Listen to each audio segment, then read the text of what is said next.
We are back with some Crusader Kings 3. It's actually been a while since I've played, so I'm excited to get stuck back into it. But you know me, I don't like to drag these intros out for too long, so let's get straight into the game. So it's going to take me a little bit of time just to figure out where we left off. I'm sure like most of you, I like to take breaks every now and then from games.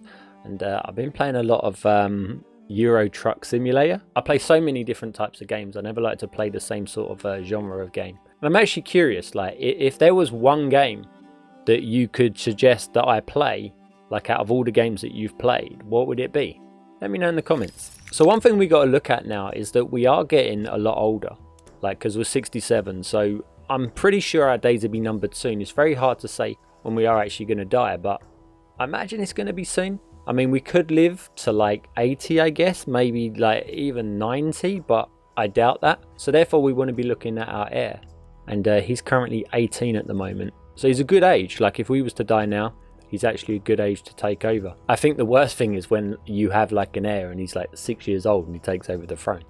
It's like that's never a good situation, because when he comes in, everybody hates him, and because he's so young, it's just so difficult to actually rectify that. As I mentioned in the last episode, we're going to have like obviously the whole of Viking, and then we're going to have all this green. So every bit of green you see here, he's also going to get. Also, as I mentioned last episode, his mum is only 42, so she's got a few years left, but she is ill, so there's a good chance she could die. Obviously there's like paths we could go down, like we could murder ourselves and that, but I don't feel like comfortable doing that. So getting into the game, we've actually got a few decisions to make. One thing I didn't actually realise that I haven't done, I haven't passed the third part of the tribal authority. I actually thought I did this, so we're going to be a little bit behind here, but I'm going to pass that now, and then the fourth will be available when we get the 325. Now we're still not the culture head, because that is Gorma of Sweden. He's still in charge of all that business. I think the thing we want to concentrate on before we die, trying to conquer as much as Norway as we can. Now we've obviously got majority of it, you know, including our wife's bit. There's a few little places down here.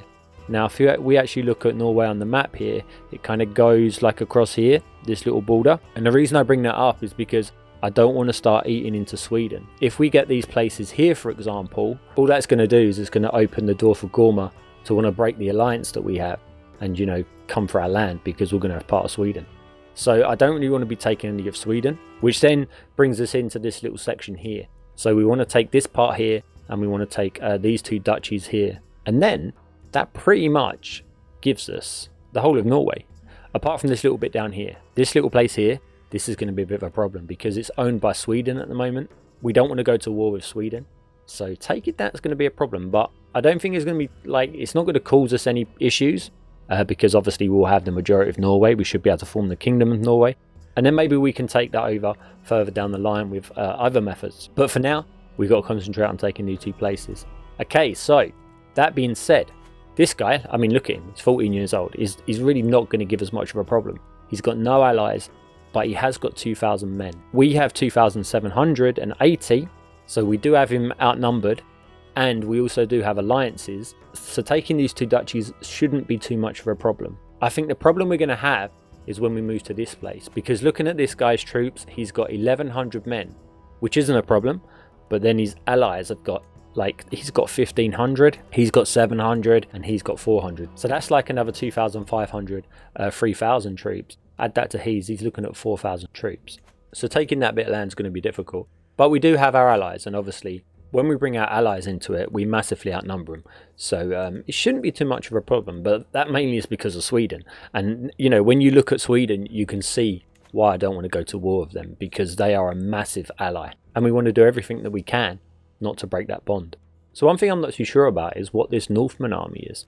I actually don't know. So if anybody knows, let me know in the comments, because I have no idea what that's about. And the reason I see that is because the King of Denmark is actually allied with them. And they have a lot of troops. So if we can, you know, kind of get in there somehow. Because, you know, looking more to the future, we're going to start to get a lot of problems from the Christians down south. So we have got to, you know, try to build allies and enough troops to actually be able to deal with them if any of these actually come for us.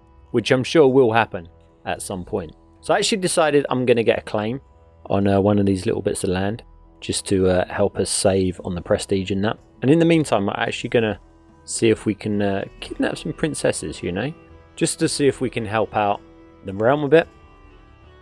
You know, put him in our prison. Leave him in there for a little while. Has he actually got... We've got one of his daughters already. I think it'd be unfair to take any more of his daughters, right? So we've actually got the Princess of Lotharingia. And unfortunately, she's got the homely trait, which is the ugly trait. That's not going to be good for having children because it's congenital. But she doesn't have any children. Now, I think we're going to go for it, because if we can change her faith, something like that, then that could help us a little bit down the line. Now, this is interesting. Ooh. So this princess here, she is actually in line to take Brittany when the current ruler dies. So she's the eldest daughter of this King Budik. So I think she's a definite one to try and get in.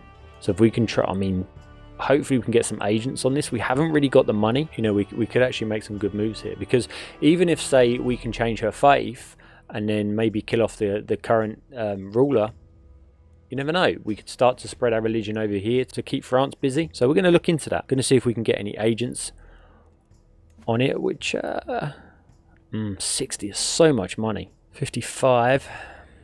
Okay. This is going to be difficult. And this could be costing us a lot of money, and it might not pay off, you know. But I'm just wondering if we can get maybe a hook on her husband. You know, kind of like what we did before. We're going to get a hook on her husband, and then we're going to try and abduct her, and then we're going to use her husband to help us. A long plan in motion, but if it pays off, it's going to be good. We have got to sort out our holdings limit. So yeah, we've got to give these holdings to somebody. I'm not actually sure who we're going to give them to, though.